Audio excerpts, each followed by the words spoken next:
Arkadaşlar Şu an başladı. Arkadaşlar Hüseyin arkadaşımıza çok teşekkür ederim.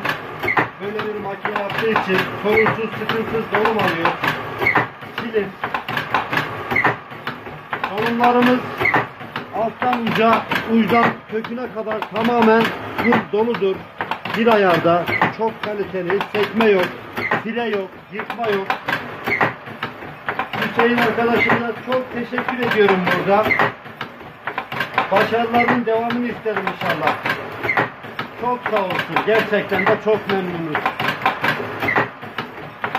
Satış sonrası hizmet. Satış sonrası hizmet. Çok kaliteli ve çok güzel bir makine yapmışlar. Gerçekten emeklerine sağlık. Sattıktan sonra arkasında duruyorlar. Sattıktan sonra arkasında duruyor arkadaşlarımız.